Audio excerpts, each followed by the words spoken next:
Now, let's say you want to draw a cascade like we talked about. Basically, what that is a piece of fabric. Imagine a big rectangular piece of fabric, right? And this edge is sewn to something and fixed, so sewn to the dress, say. And then this edge of fabric, gravity is going to drop it down. So what happens is we see this edge now dropped here, and then this edge cascading down. And then this edge here comes back up to the seam. And this piece we don't usually see because we're looking straight at it. So, let's say we wanted to draw that on the body. Say we had a skirt.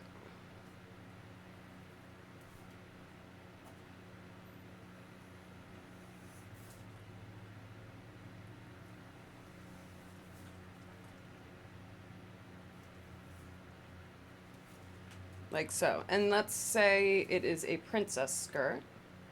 So we have seams here and here.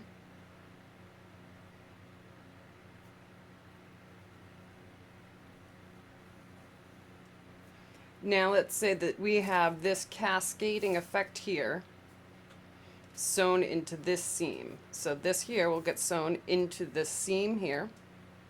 And then we have that top piece that will fall. And it's whatever size we want. And then our cascade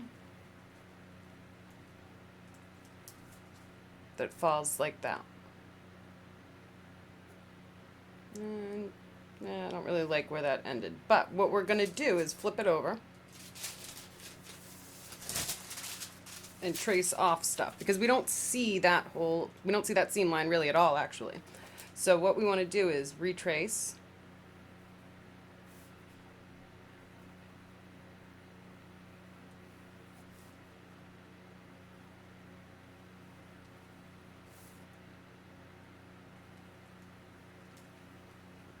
Like that. And then on this, we're going to only trace what we see, which would be this here, our cascade, and then we can clean it up too a little bit.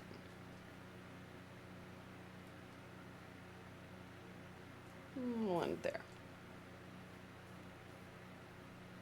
Now this, we'll start up at the top here. How about that? So here we're going to see the folds of the fabric, and what's going to happen is this here is coming to here. So that's a folded edge, and then it keeps wrapping around, and we're going to see it originating from the seam line. So you're always going to connect it up, and then it disappears behind here. Connect it up to the seam line, and it disappears behind here. It would continue up to about there. You always want it to kind of connect to the seam line just above the cascade above it. There. And then this piece here, do that. Cute little thing. And then we can flip it over and erase. Oh, I forgot the hemline.